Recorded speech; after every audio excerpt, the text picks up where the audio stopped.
નમસ્કાર, મારું નામ કૃષ્ણ છે અને આજે હું તમને મારી દિલની વાતો કહીશ. જો કે હું મારી દિલની વાતો તમારી સાથે શેર કરતી જ હોઉં છું અને એમાં કાંઈ નવાઈ નથી, પણ તોય હું આજ તમને મારો જે અનુભવ છે કે 3 દિવસથી હું જે કવિતાવાળી કાર્યશાળા છે સર્જનાત્મકવાળી, એમાં હું જોડાઈ હતી અને આજે અમારો છેલ્લો દિવસ હતો. મને ખૂબ મજા આવી, નવું શીખવા મળ્યું અને સાથે સાથે મને એન્કરિંગ કરવા મળ્યું અને મારા જે પ્રિય કવિશ્રીઓ હતા એ બધાને જોઈને, કવિત્રી પણ હતા ઉષા ઉપાધ્યાય, એ મને ગમે છે, એ મારા ગુજરાત વિદ્યાપીઠના જ છે. અને ઘણા બધા ડૉક્ટર ભરત જોશી સર, અનિલ ચાવડા, અશોક ચાવડા એવા નામાંકિત કવિશ્રીઓ ત્યાં હતા. બહુ મજા આવી અને ત્યાં નવા નવા જે સર્જનાત્મક અને ક્રિએટિવિટી શીખવા જેવા મારી જેવા લોકો આવ્યા હતા. એમને મળીને મને બહુ સારું લાગ્યું અને હું તમને મારા અનુભવ કહીશ કે એમાં અનુભવ મારા સારા રહ્યા. મને બહુ મજા આવી, નવા લોકોને મળીને નવું જાણવા શીખવા મળ્યું. અને તો એમાં ઇન્ટરેસ્ટિંગ વાત એ થઈ કે જે લોકો મને નથી જાણતા એ લોકોને હું તમને કહી દઉં કે હું આમ જે લોકોને હું પહેલાં ના મળી હોય અને જે લોકો મને હું જેમને ફર્સ્ટ ટાઈમ મળું અને મને જે લોકો નથી જાણતા એમને મારી ઇમ્પ્રેશન છે એ એવી જ રહે કે હું બહુ આમ એટીટ્યૂડવાળી છું અને હું આમ એવી છોકરી છું, આમ એટીટ્યૂડવાળી હોય ને એવી. અને પણ જેવી રીતે એ લોકો પછી મારી સાથે વાતો કરે અને મેં એન્કરિંગ કરવા ગઈ તો એ લોકોને પછી ખબર પડી ગઈ કે કૃષ્ણ તો કેટલી સહજ છોકરી છે, જેવી છે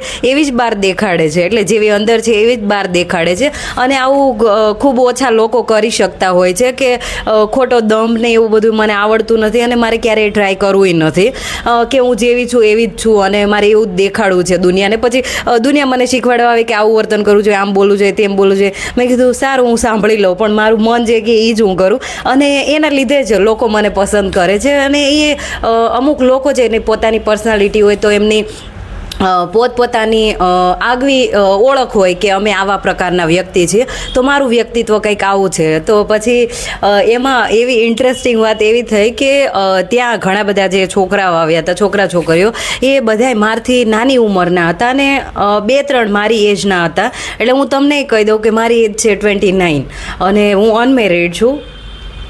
તો મારે ત્યાં જે છોકરાઓ આવ્યા હતા ને એ લોકો મારો અવાજ, પછી મારી બોલવાની વાકચાતુર્ય જોઈને ખબર ને એ લોકો બહુ ઇમ્પ્રેસ થઈ ગયા હોય. કોઈ મને જોઈને એમને લાગ્યું કે કૃષ્ણના એટલા બધા ફોલોવર્સ છે, તો એમ કરીને એ લોકો ઇમ્પ્રેસ થઈ ગયા. અને એ છોકરાઓ મને કહે કે કૃષ્ણા તું મને બહુ સારી લાગે છે. અને એક છોકરો કે જે આમ એકદમ મારી પાછળ આમ લટ્ટુ અને પછી એક દિવસમાં જ કે મને તું બહુ ગમી ગઈ. તો મેં કીધું આ કેવી રીતે હોઈ શકે? અને કૃષ્ણએ એક ટાઈમે 21-22 અને આ 23 વર્ષની જે થનગનાટવાળી ઉંમર છે ને કે ત્યારે તમને બધુંય સારું લાગે અને બધી છોકરીઓ સારી લાગે અને છોકરીઓને બધાય છોકરા સારા લાગે, એ સ્વાભાવિક છે, એમાં કાંઈ ખરાબ નથી, કાંઈ નથી. અને મારા શબ્દો તમને એવા લાગી શકે કે આવું થોડી હોય, પણ રિયાલિટી આ છે. અને સાયકોલોજી તમે જરાક વાંચજો, ભણજો, એટલે તમને બધો ખ્યાલ આવી જશે. તો પછી એ છોકરો લિટરલી મને કહે કે તું મને બહુ સારી લાગી ગઈ છે અને મારી એવી ઈચ્છા છે કે હું તારી સાથે લગ્ન કરું. મેં કીધું ભાઈ તારી ઉંમર ક્યાં અને હું ક્યાં? અને એમાં એવું થશે કે પાછા જે મેચ્યોરિટી, મને એવો છોકરો જોઈએ કે જે મારા વિચાર છે એની સાથે ઇમોશનલ જે બેલેન્સ હોય ને એ કરી શકે, એવો છોકરો મારે જોઈએ છે. અને અત્યારની જનરેશનવાળા છોકરા છે, નો ડાઉટ એ બહુ સારા છે, ટેલેન્ટેડ છે અને એવું કાંઈ જ નથી કે એ સારા નથી, પણ મને એવું જોઈએ કે મારી સાથે કોઈ આમ ઇમોશનલી કનેક્ટ ફીલ કરે અને મારા વિચાર છે એની સાથે. તો એને ખબર તો પડવી જોઈએ કૃષ્ણા છે કે એને ભાઈ લિટરેચર બહુ ગમે છે અને કૃષ્ણા છે એજ્યુકેશનવાળી છોકરી છે અને કૃષ્ણા છે ફેમિનિસ્ટ છે અને એ છોકરાની હજૂરી નથી કરતી, સમાજના રૂલ છે એને નથી ફોલો કરતી. તો એવી છોકરી છે. તો આવી છોકરીઓ છે એ પહેલી વારમાં છોકરાઓને ના ગમે ને આવી છોકરીઓને પસંદ કરવા માટે જે છોકરાઓ છે એને આમ એવા પ્રકારના હોવું પડે. અને આવું સમાજના એટલા બધા છોકરા છે એવું નથી કરી શકતા. તો એ કહે છે કે મેં તો આ એક્ઝામ છે એ પાસ કરી નાખી છે ને હવે હું BSFમાં જોડાવાનો છું. તો એણે મને કોલ લેટર એ બતાવ્યો. કેમ કે તમને તો ખબર જ છે કે કૃષ્ણા હવે તો કાંઈ દગા ખાય એવી છે અને કે ઓલા સામેવાળાનું બધું જોવું તો ખરા ને. પછી એને 10-15 મેં પ્રશ્નોય પૂછ્યા કે આગળ શું કરવાનું, કેવું હોય. તો એણે બધું મને જણાવ્યું. તો મેં કીધું નહીં થાય. અને પછી એમની કાસ્ટ એ અલગ હતી.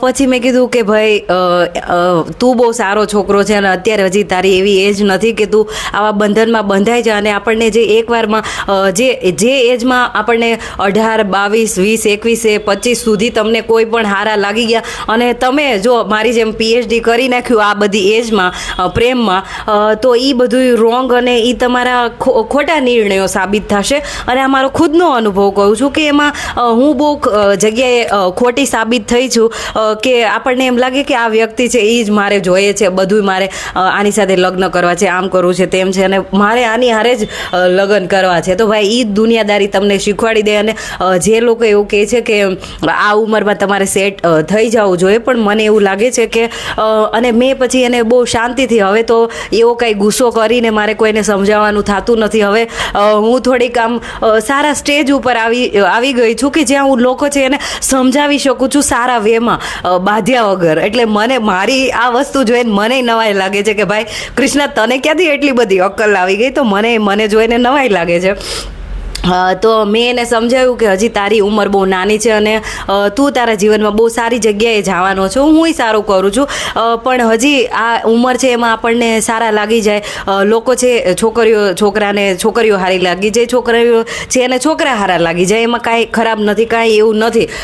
પણ એમાં એવું છે કે ભાઈ મને એવું પસંદ છે કે જે છોકરો છે એ ઇમોશનલી મેચ્યોર હોય. તો ઇમોશનલી મેચ્યોર કોણ કહેવાય? કે જે વ્યક્તિ છે એ છોકરી છે એને સમજી શકે. કે પછી છોકરી છે એને ગુસ્સો આવે, જેમ કે મારા બહુ મૂડ સ્વિંગ છે અને બધી સ્ત્રીઓ છે એમને મૂડ સ્વિંગ્સ ને એવું બધું હોય, પીરિયડ્સ આવે ત્યારે એમનો અલગ બિહેવિયર હોય, એમને ગુસ્સો આવે, એમને જેલેસી હોય, એવું બધું એવા જે સંવેદનો છે એને એ ફીલ કરી શકે અને એનો આદર ભાવ રાખે. અને પછી એ તમને એવું ના કે એટલે તું જ તે નાટક કરે છે અને તું જ આવી છોકરી છે અને ભાઈ તમારાથી કંઈ ભૂલ થઈ ગઈ હોય તો એવું જ કે તું તો આવા પ્રકારની, અને તમને એ આર વર્ડ યુઝ કરીને એવા વર્ડ યુઝ કરે, અને એવા છોકરા મને નથી પસંદ. અને પછી થાય એવું કે જે નાની ઉંમરના છોકરા છે ને એને ખબર ના હોય કે કેવી રીતે વર્તન કરવું અને કેવી રીતે છોકરીઓ છે એની સાથે વર્તન થાય. પછી એ લોકો છે એ બહુ આમ ડોમિનન્ટ ટાઈપના હોય કે મારી જે પત્ની છે, મારી ગર્લફ્રેન્ડ છે, એ મારી જ રહેવી જોઈએ અને હું ગમે એ કરું એ ચાલે. તો ભાઈ આવી બધી ફિલોસોફી, અને મને એમ લાગે છે કે આ બધું બહુ અલગ છે. અને જે પ્રેમ વિષય છે ને એ બહુ અઘરો ઊંડો છે. અને અત્યારની જે જનરેશનના છોકરા અને છોકરીઓ છે એને ખાલી ફિઝિકલ અટેન્શન જોઈએ છે. તો હું તમને કહી દઉં છું કે કોઈ છોકરી અને છોકરાને કોઈની સાથે સૂવું ને એ આજની તારીખમાં બહુ ઇઝી છે, પણ કોઈની સાથે પ્રેમમાં રહેવું અને એ વ્યક્તિ સાથે ટકી જવું અને ઇમોશનલી અવેલેબલ હોવું એ આજની તારીખમાં બહુ અઘરું છે, બહુ એવું છે. એટલે આપણે એકબીજાના વાંક કાઢીએ કે તે આમ કર્યું, ઓલાએ આમ કર્યું, પણ એ બહુ અઘરું છે. એટલે તમને હું કહી દઉં કે કોઈ છોકરો કે છોકરી છે એ કોઈ દિવસ કોઈ લોયલ નથી હોતા. અને પછી તમારા લગ્ન થઈ જાય અને તમે કોઈ રિલેશનમાં હો તોય કોઈ લોયલ નથી હોતું. લોયલ લોકો હોય છે પોતાની જરૂરિયાત સાથે. તો જેવી મારી જરૂરિયાત સામેવાળાની જરૂરિયાત, એવી રીતે રિલેશનશિપ છે એ ચાલતા હોય છે. તો વાત એમ હતી કે મારે આ વાત કેવી છે કે જ્યારે આપણને લોકો છે એ ગમાડે ને એવું બધું કરે તો હવે એવું કાંઈ નથી. અને ભાઈ આ મહિનામાં જ મેં 2 છોકરાને રિજેક્ટ કર્યા છે. એક તો ફોરેનર, એ મને કહે છે કે કૃષ્ણા તને મને વાઈફ બનાવવી છે. મેં કીધું ભાઈ હું એટલી એમ કોઈકનું કરિયર સેટ છે અને ત્યાં હું જઈને બેસી જાઉં તો મારે એમ નથી બેસવું. અને મારે ઇન્ડિપેન્ડન્ટને મારે એકલા રહેવું છે. મારું નામ મારે ખુદ બનાવવું છે. મેં મારા બાપુજી છે એનુંય નામ મેં ક્યાંય નથી વાપર્યું. અને હું એમ ઈચ્છું છું કે મારી જે ઓળખાણ છે એ મારા થકી થવી જોઈએ અને લોકો છે મને ઓળખવા જોઈએ મારા નામથી. અને મારું બધું પરિશ્રમ છે. પછી એવું ના હોવું જોઈએ કે કોઈ પાછા એવા વાતો કરવાવાળા કે સ્ત્રી છે એટલે એને તો અટેન્શન મળી ગયું હશે, એણે આમ કર્યું હશે, આમ કર્યું હશે એટલે એને બધું મળી ગયું છે. નહીં, મને કાંઈ જ એવી રીતે નથી મળ્યું. જે બધું તમને દેખાય છે એ મારી મહેનત છે અને બહુ મહેનત કરવી પડી છે મને બધું હાસિલ કરવામાં. તો મારી ઈચ્છા છે કે હું લગ્ન માટે એવો છોકરો પસંદ કરું કે જે છોકરો ઇમોશનલી મેચ્યોર હોય અને બધી રીતે એને ખબર પડતી હોય. અને ભાઈ એના વિચાર તો મારી હારે મળવા પડે ને, નગર આવા નાના છોકરાને લઈને હું ક્યાં ફરું? તો પછી એને તો હું આખી જિંદગી સમજાવતી જ ફરું કે એની માં જ બની ગઈ. એટલે એવું બધું મારે નથી જોતું. અને આ ઉંમરમાં મારે સલાહ બધાને આપવી છે કે ભાઈ આવી ઉંમરમાં આપણને એટ્રેક્શન થાય, બધું થાય, અને આપણને એમ લાગી જાય કે આ છોકરીને આ છોકરો જ મારે જોતો છે. અને ભાઈ પછી જે બધી આપણને રિયાલિટી ચેક મળે ને કે ભાઈ આ નિર્ણયો ખોટા, આની હારે રહેવાય એવો જ માણસ નથી આ માણસ. અને સામેવાળાને ખબર પડે કે આ છોકરી છે એ ભાઈ આઉટ ઓફ લીગ છે અમારી. અને પછી એ છોકરીને હરાવવા માટે પછી તમારે એનથી સાવ બેઝિક જે કૃષ્ણ છે હોશિયારી લઈને ફરે છે, અને એ તો બહુ હોશિયાર છે, પણ એને હરાવવા માટે તમે કોઈ જેને છે ઇંગ્લિશમાં લખતા ગુજરાતીમાં લખતા નથી આવડતું એની પાસે જઈને તમે ચીટ કરો તો એ કેટલી ઇમેચ્યોરિટીવાળી વાત છે. તો આવું બધું મને નથી પસંદ. અને મને બધા લોકોને એવું લાગે કે કૃષ્ણા તો બહુ આમ ફોરવર્ડ છોકરી છે. તો ફોરવર્ડ હોવાનો મતલબ એવો નથી હોતો કે તમે કોઈ છોકરા સાથે બહુ ઇઝીલી સૂવા માટે રેડી છો. છોકરાઓની આવી ફિલોસોફી હોય છે કે છોકરી આમ સારી રીતે જવાબ આપે, સારી રીતે બધું બોલે, તો એ લોકો મનમાં એવું જ વિચારી લે કે આવા કેરેક્ટરની હશે. પણ એવું નથી હોતું. રિયાલિટીમાં એવું હોય છે કે જે આમ મીઠી છોકરીઓ હોય છે એના રાઝ બહુ ગહેરા હોય છે. એ તમે જાણીને રાખજો. અને જેવી મારી જેવી જે છોકરીઓ હોય છે જે બધું બોલી દે અને જેવી હોય એવી જ દુનિયાને દેખાડે ને એ જ પ્યોર હોય છે. એટલે પ્લીઝ તમે જરાક જોજો, સમજજો. અને મને આ જે મારો અનુભવ છે એમાં મને બહુ મજા આવી અને ઘણું બધું મને શીખવા મળ્યું. પછી જ્યારે આમ લોકોને મળીએ ત્યારે મને એમ થાય કે ભાઈ તમે જે એજમાં છો ને એ એજમાં કૃષ્ણાએ હતી. મને એવું બધું સારું લાગી જતું. અને કોને એવું ના સારું લાગે કે કોઈ આપણને અટેન્શન આપે અને કોઈ આપણને એવું કહે કે મારે આમ કરવું છે ને તેમ કરવું છે. મને સારું જ લાગે, પણ મારે એવું કાંઈ કરવું નથી. અને મને એમ લાગે છે કે આ જે જીવન છે એમાં મારે બધુંય મેળવવું છે મારી રીતે. અને મારા લક્ષ્ય છે એ બહુ અલગ છે. તો હું હવે એવું નથી વિચારતી કે હું કોઈકના ઘરમાં જઈને કોઈકનું બનાવેલું બની ગયેલું જે કરિયર છે એમાં ત્યાં જઈને હું જતી રહું. અને કોઈ સમાજવાળા કદાચ એવું કે એટલી ઉંમરે તારે લગ્ન કરી લેવા જોઈએ, તો એ બંધનોથી હું મુક્ત છું. એટલા માટે કે મેં એવું બધું માન્યું નથી. અને હોઈ શકે કે ભાઈ પ્રેમ જે કરવો અને કોઈના પ્રત્યે આકર્ષણ થવું એ બધી વસ્તુ બહુ અલગ છે. અને જ્યારે લોકો છે એ તમને બધું સમજાવે ને શીખવાડે અને તમે સમજો નહીં અને તમે એમની વાત ના માનો તો એ તમને મૂર્ખાવ જ કે. તો મેં એના ઉપર કવિતાએ લખી અને એના ઘણા બધા વ્યૂઝ આવ્યા છે, લોકોએ બહુ શેરય કરી. તો મને સારું લાગે છે કે હવે મને એમ લાગે છે કે હું જે રસ્તા ઉપર ચાલું છું એ એકદમ બરાબર છે ને મારા નિર્ણયો બધાય સારા છે. અને પછી એમાંય કહી દઉં કે તમે પછી હોશિયાર હો, પછી તમારી પાસે ટેલેન્ટ હોય અને લોકોને ખબર પડે, તો પછી મને તો એવું થાય ને કે ભાઈ મારી પાસે આવું બધું આવવાનું છે એટલા માટે કોઈ છોકરો છે એ મને અપ્રોચ કરે છે.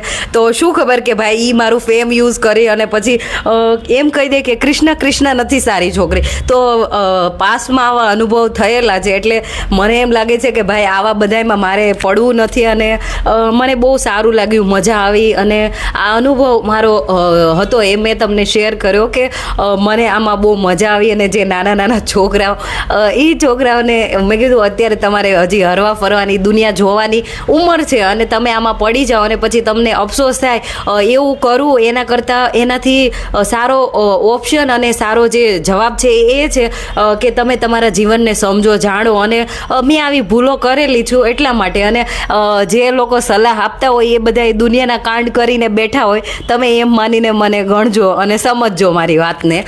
તો મારી એવી ઈચ્છા છે કે મને એવા પ્રકારનું જોઈએ છે કે જે ઇમોશનલી મેચ્યોર માણસ હોય અને એના વિચાર તમારી સાથે મેચ થતા હોવા જોઈએ. અને પછી એવું ના હોવું જોઈએ કે ભાઈ તમને આમ જે ઇમોશનલ ટાઈપના મૂવી અને જે સારા જે સંદેશ આપે એવા મૂવી ગમતા હોય ને એને ભાઈ આ શું કહેવાય એનિમલ જેવા મૂવી અને એવા મૂવી ગમતા હોય તો ભાઈ તમારો ને એનો કાંઈ એટલે કાંઈ જ તમારું થાય ને. અને પાછા ભાઈ પોલિટિક્સમાં તમે એટલે હું મારી જ વાત કરું કે પોલિટિક્સમાં તમે જ્ઞાન ધરાવતા હોય અને સમાજની જે વાતો છે, વિચારો છે એને તમે માનતા ના હોય, ગણતા ના હોય, તો ભાઈ એવા પછી છોકરા ગોતવા બહુ અઘરા છે. એટલે હું વિચારું છું કે શું થવાનું છે એ તો મને નથી ખબર, પણ એવો ક્યાંકથી છોકરો આવશે કે જે કૃષ્ણાને જેવી છે એવી અપનાવી લેશે. બાકી આ જે ઉંમર છે એ બહુ એમ થનગનાટવાળી છે. એમાં આપણને એવું થાય કે મને આ જોતું છે, આમ કરવું છે, તેમ કરવું છે, અને આ છોકરી જ મને સારી લાગી ગઈ છે.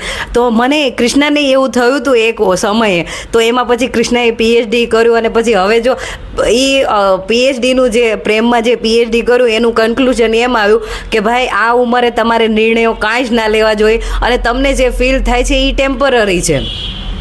એટલે જીવન છે એ બહુ અલગ છે, અને જીવનમાં ખાલી પ્રેમ અને કોઈ પાર્ટનર શોધી લેવો એ જ જીવન નથી હોતું. જીવનમાં કરવા જેવી ઘણી બધી વસ્તુઓ છે, ચીજો છે જે તમારે જાણવી શીખવી જોઈએ, અને હું એ ટ્રાય કરું છું. એટલા માટે હું તમને સલાહ આપું છું. બાકી જે ફિઝિકલ છે એ બધું તો ખાલી સાવ સામાન્ય અને સાવ એ એટલી નાની એવી વાત છે, કેમ કે અત્યારના જમાનામાં કોઈની સાથે ફિઝિકલ થવું એ બહુ ઇઝી વસ્તુ છે, અને છોકરાઓ છોકરીઓ બધાય બધું કરી શકે છે, અને બહુ મોડર્ન જમાનો છે, એવું કાંઈ જ નથી. એટલે મને એમ લાગ્યું કે હું તમને મારો અનુભવ છે એ શેર કરું. તો મેં તમને મારો અનુભવ કીધું, અને મને બહુ મજા આવી, અને પછી મને થોડાક અમુક વિચારો જે આવ્યા છે એ હું તમને કાલ કહીશ. ધન્યવાદ.